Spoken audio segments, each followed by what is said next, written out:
अस्सलाम वालेकुम एवरीवन, मैं हूं मोहम्मद तलहा और आप लोग देख रहे हैं तलहा स्पेस एकेडमी। आज हम लोग कवर कर रहे हैं सेकेंड ईयर केमिस्ट्री का एक लेक्चर।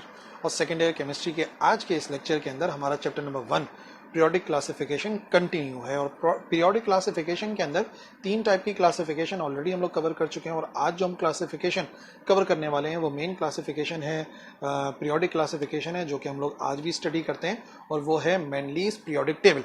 बट उसके साथ साथ आज मैं आपको मेंडलीज पीरियोडिक टेबल के बारे में बताऊंगा, और फिर जो मूजले का कंट्रीब्यूशन था इन मेंडलीज पीरियोडिक टेबल उसके बारे में भी बात करेंगे।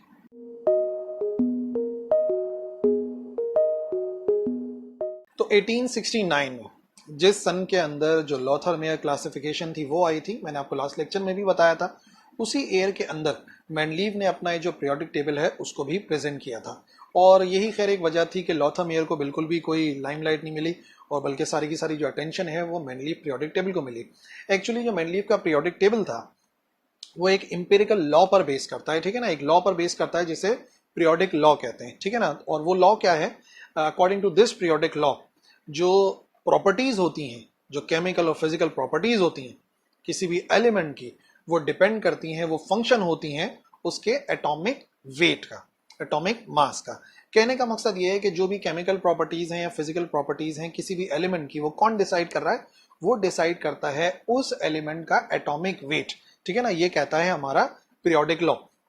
और बात यह है कि इसी पीरियोडिक लॉ की मदद से हमें बहुत सारे एलिमेंट्स को जो है वो अरेंज करने का मौका मिला, जैसे कि मेंडलीव ने ही उनको अरेंज करा, क्योंकि इससे पहले जो है वो अरेंजमेंट नहीं थी। हालांकि मैं आपको एक इंटरेस्टिंग बात बताऊं, जो न्यूलैंड्स लॉ ऑफ ऑक्टेव्स था, ये उसी की एक्सटेंशन है। जो मेंडलीव का पीरियोडिक टेबल है वो उसी की एक्सटेंशन है, ठीक है ना, जिसके जरिए हमें पता चला कि हमें क्या करना है। हमें एक जैसे एलिमेंट्स को, यानी कि सेम प्रॉपर्टीज वाले एलिमेंट्स को एक साथ रखना है, और ऐसे एलिमेंट जिनकी प्रॉपर्टीज बिल्कुल भी मैच नहीं करती उन्हें एक साथ नहीं रखना। यानी कि वो तमाम के तमाम एलिमेंट्स एक साथ आने चाहिए जिनकी केमिकल या फिजिकल प्रॉपर्टीज मैच करती हैं, और ऐसे एलिमेंट्स बिल्कुल भी साथ में नहीं आने चाहिए जिनकी केमिकल और फिजिकल प्रॉपर्टीज डिफरेंट है। तो ये तो हमें अचीव हो गया। हालांकि इसमें फर्दर मॉडिफिकेशन की जरूरत पड़ेगी, लेकिन मैंने बोला कि ये बात आपको मालूम होनी चाहिए, ठीक है ना। तो ये जो पीरियोडिक लॉ था, इस पीरियोडिक लॉ की मदद से एक पीरियोडिक टेबल बनाया मेंडलीव ने। और उस पीरियोडिक टेबल की खास बात यह कि उसके अंदर उसने 7 हॉरिजॉन्टल लाइंस रखी, जिसको उसने नाम दिया पीरियड्स का, ठीक है ना। ये शायद आप लोगों ने पीरियोडिक टेबल में देखा भी होगा। बहरहाल वो जो 7 हॉरिजॉन्टल लाइंस थी उसको पीरियड्स का नाम दिया गया, और 8 वर्टिकल ग्रुप्स थे, और वो जो 8 वर्टिकल ग्रुप्स थे उनको नाम दे दिया गया, वर्टिकल कॉलम्स थे उनको नाम दे दिया गया ग्रुप्स का। तो पीरियड्स जो है वो हॉरिजॉन्टल, और जो ग्रुप्स थे वो वर्टिकल लाइंस थी, जो कि अरेंज करी थी मेंडलीव ने अपने पीरियोडिक टेबल के अंदर। अच्छा, मेंडलीव के पीरियोडिक टेबल की खास बात यह क्योंकि उसने केमिकल प्रॉपर्टीज समझ ली थी, फिजिकल प्रॉपर्टीज समझ ली थी, तो उसने बहुत सारे ऐसे एलिमेंट्स की प्रिडिक्शन भी बताई थी जो कि कल को डिस्कवर होंगे, तो उनकी पोजीशन कहां होगी। मतलब कि ऐसा पहले किसी भी क्लासिफिकेशन के अंदर नहीं हुआ था कि वो तमाम एलिमेंट जो कि अभी डिस्कवर ही नहीं हुए उनकी पोजीशन को डिसाइड कर देना कि यहाँ पे कोई एलिमेंट आ सकता है, यहाँ पे कोई एलिमेंट आ सकता है। जैसे कि 3 एलिमेंट्स में आपको मिसाल दूं, एका बोरॉन का नाम दिया गया, एका एल्यूमिनियम का नाम दिया गया, और एका सिलिकॉन का नाम दिया गया, ठीक है ना। ये 3 एलिमेंट्स थे जो कि मेंडलीव ने कहा था कि ये डिस्कवर होंगे तो इनकी पोजीशन क्या होगी। और इत्तेफाक की बात यह है कि उसकी हयात में ही, जब वो जिंदा था, उसी वक्त जो है वो 3 एलिमेंट जो वो डिस्कवर हुए जिन्होंने उन तीनों की जगह ली। वो स्कैंडियम था, वो गैलियम था, और जर्मेनियम था। यानी कि जो उसने पोजीशन रखी थी 3 अपने पीरियोडिक टेबल के अंदर, जिसको उसने कहा था एका बोरॉन, एका एल्यूमिनियम और एका सिलिकॉन, तो उन्हीं सेम जो उन्हीं प्लेसेस के ऊपर जो है वो फिर उसके जिंदगी के अंदर ही एलिमेंट्स डिस्कवर हो गए थे। स्कैंडियम था, गैलियम था, और जर्मेनियम था रिस्पेक्टिवली। उसको जो है वो उन जगह पर अरेंज कर दिया, और हैरानी की बात ये थी कि उनकी प्रॉपर्टीज, ये जो एलिमेंट डिस्कवर हुए थे उनकी प्रॉपर्टीज बाकायदा जो हमारी प्रिडिक्शन थी मेंडलीव की उससे मैच कर रहे थे। तो यही तो सारी बात थी जो हमारा अचीव जो हम करना चाह रहे थे, कि वो सारे एलिमेंट्स एक साथ आए, करीब करीब आए, जिनकी प्रॉपर्टीज मैच करती हैं, और ऐसे एलिमेंट्स हरगिज एक दूसरे के करीब ना आए, यानी कि वो दूर दूर हैं, जिनकी प्रॉपर्टीज जो है वो क्या करती हैं, जिनकी प्रॉपर्टीज डिफर करती हैं एक दूसरे के साथ। अच्छा, हाँ, मेंडलीव ने बहुत अच्छा काम करा, लेकिन हाँ कुछ जगहों पर आके उसने अपने ही रूल को जो है वो खारिज कर दिया, यानी कि उसने उसको नजरअंदाज कर दिया कुछ एलिमेंट्स की अरेंजमेंट के अंदर। जैसे कि मैं आपको बताऊं, 2 एलिमेंट्स की एग्जांपल है। वो 2 जो एलिमेंट्स में पहले जो 2 के दरमियान में प्रॉब्लम आई ना, वो था एर्गन और पोटेशियम। देखो, एर्गन का जो एटॉमिक मास है ना वो है 39.9, ठीक है, और जो पोटेशियम है उसका एटॉमिक मास है 39। ठीक है, तो अब जो रूल बनाया था मेंडलीव ने वो क्या था, जो अरेंज किए थे उसने एलिमेंट्स, वो सारे के सारे उसने एलिमेंट अरेंज करे थे एटॉमिक वेट्स या एटॉमिक मासेस के लिहाज से। यानी जिसका एटॉमिक वेट कम है वो आ गया, फिर उससे ज्यादा वाला आ गया, फिर उससे ज्यादा वाला आ गया, यानी कि इंक्रीजिंग असेंडिंग ऑर्डर के अंदर जो है वो अरेंज करे थे तमाम के तमाम एलिमेंट्स। लेकिन अब देखो मैं आपको मिसाल दे रहा हूं, एर्गन का एटॉमिक मास कितना है 39.9, पोटेशियम का कितना है 39, तो उसूलन 39 को पहले आना चाहिए और 39.9 जो कि एर्गन का है वो बाद में आना चाहिए। लेकिन यहां पर जो है वो इस रूल को नजरअंदाज करा मेंडलीव ने, और उसने क्या करा, उसने एर्गन को पहले रखा, यानी 39.9 वाले को पहले रखा, और 39 जो था यानी कि पोटेशियम उसको उसने बाद में रखा। तो यहां पर उसने अपने रूल को सिरे से नजरअंदाज कर दिया। और दूसरी भी मिसाल है मेरे पास, दूसरी मिसाल जो है वो टेल्यूरियम की है और आयोडीन की है। टेल्यूरियम का एटॉमिक मास कितना है, टेल्यूरियम का एटॉमिक मास है 127.6, ठीक है टेल्यूरियम का, और आयोडीन का है 126.9। तो 126.9 वाले को पहले आना चाहिए, 127.6 वाले को बाद में आना चाहिए, ठीक है ना। 126.9 किसका है, 126.9 आयोडीन का, उसको पहले आना चाहिए, क्योंकि 127.6 है किसका, टेल्यूरियम का, लेकिन उसने टेल्यूरियम को पहले रखा, यानी कि 127.6 वाले को पहले रखा, और 126.9 वाले को जो कि कम था उसको उसने बाद में रखा। तो ये दो ऐसे केसेस थे जहां पर उसने अपनी पीरियोडिक लॉ को नजरअंदाज कर दिया। लेकिन हाँ, बहरहाल बड़ी अच्छी अरेंजमेंट करी, और इस अरेंजमेंट से केमिस्ट्री को बहुत ज्यादा फायदा हुआ। और आज भी हम लोग जो स्टडी करते हैं मॉडिफाइड फॉर्म है, लेकिन बहरहाल स्टडी तो हम उसे ही करते हैं, ठीक है। अच्छा, अब मैं आपको बताता हूं मूजले का जो कंट्रीब्यूशन आया, क्योंकि मूजले जो कि एक फिजिसिस्ट था, ये बड़ी एक इंटरेस्टिंग बात है, और हम फिजिक्स वाले हर जगह चले जाते हैं, हम फिजिक्स वाले हर जगह हैं।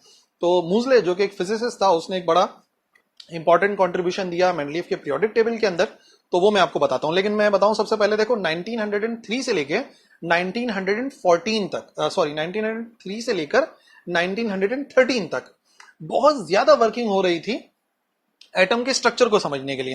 क्योंकि देखो, जब हमने मेंडलीव को पीरियोडिक टेबल को हमने पढ़ा, ओके ठीक है फाइन, उसने एटॉमिक वेट से अरेंज कर दिया, लेकिन उसके लिए हमारे पास कोई स्ट्रक्चर की नॉलेज नहीं थी। हमें एटॉमिक स्ट्रक्चर के बारे में बिल्कुल भी नहीं पता था कि अंदर क्या चल रहा है एटम के, हमें नहीं मालूम था, ठीक है ना, लैक ऑफ नॉलेज थी बहुत ज्यादा। लेकिन बहरहाल अरेंज किया गया, और अरेंज किया गया तो एटॉमिक वेट के लिहाज से अरेंज कर दिया।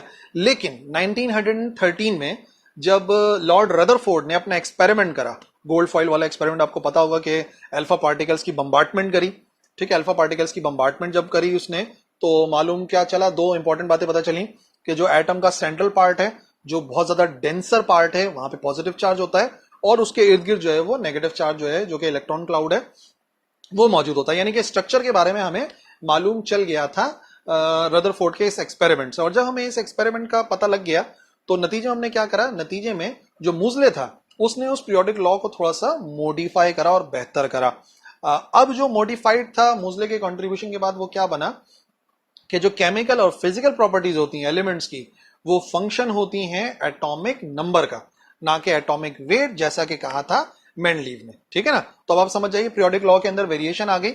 और क्या वेरिएशन आ गई पीरियोडिक लॉ के अंदर, वेरिएशन आ गई कि जो केमिकल या फिजिकल प्रॉपर्टीज होती हैं वो एक्चुअली फंक्शन किसका होती है, वो फंक्शन होती है एटॉमिक नंबर का। यानी कि हमें जो एलिमेंट्स को अरेंज करना चाहिए वो करना चाहिए एटॉमिक नंबर के लिहाज से, ना कि एटॉमिक वेट के लिहाज से।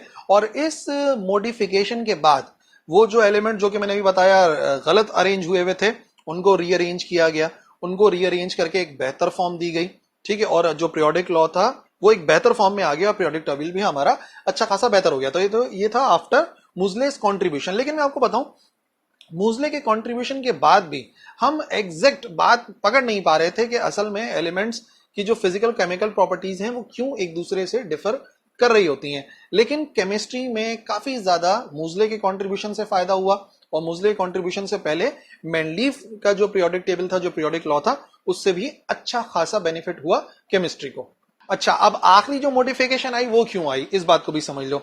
देखो, ये बात तो हमें पता लग गया कि अरेंजमेंट हमने कर दी थी अच्छे तरीके से पीरियोडिक टेबल में, जो पीरियोडिक लॉ के मुताबिक था, मेंडलीव ने करी। फिर मूजले कंट्रीब्यूशन से हमने एटॉमिक नंबर से अरेंज कर दिया।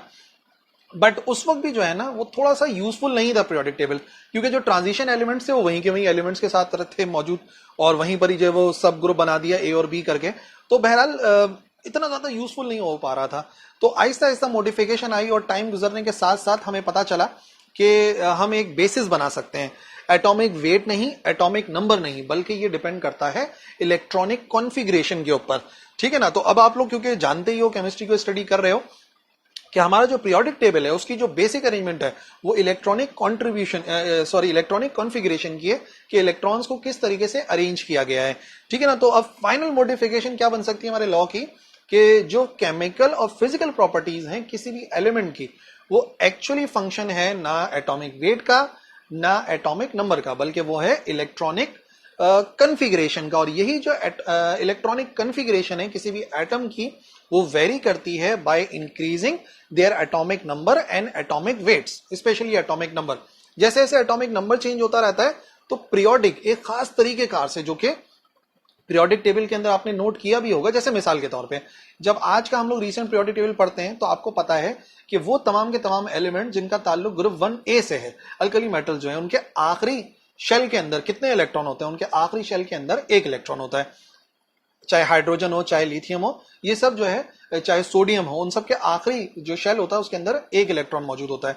तो हमें जो है ना इलेक्ट्रॉनिक कन्फिग्रेशन के बाद एक बेहतर तरीके का मिला जिस तरीके से हम एलिमेंट्स को जो है वो अरेंज कर सकते हैं। और ये आखिरी क्लासिफिकेशन थी जो कि हम लोगों ने समझनी थी, जो कि मैंने आपको समझाई, मेंडलीव का पीरियोडिक टेबल और उसके साथ साथ मूजले का कंट्रीब्यूशन। और तीनों के तीनों पीरियोडिक लॉ याद रखने हैं। पहले कहा एटॉमिक वेट, फिर कहा एटॉमिक नंबर, और आखिर में जो आज तक हम लोग जानते हैं कि ये जो केमिकल और फिजिकल प्रॉपर्टीज होती हैं एलिमेंट की, वो फंक्शन होती हैं उसकी इलेक्ट्रॉनिक कन्फिग्रेशन का, ठीक है। तो आई होप आपको ये सारी बातें समझ में आ गई होंगी। मेंडलीव का पीरियोडिक टेबल, मोजले का कंट्रीब्यूशन। इंशाल्लाह नेक्स्ट लेक्चर में भी बात करेंगे मेंडलीव के पीरियोडिक टेबल के बारे में, जो कि मॉडर्न पीरियोडिक टेबल है उसके बारे में बात करेंगे। फिलहाल इस लेक्चर में अगर कोई क्वेश्चन है तो आप बिल्कुल लिख सकते हो कमेंट सेक्शन के अंदर, मैं इंशाल्लाह रिप्लाई करूंगा। इस लेक्चर के लिए इतना ही है, अगले लेक्चर मिलेंगे। अल्लाह हाफिज।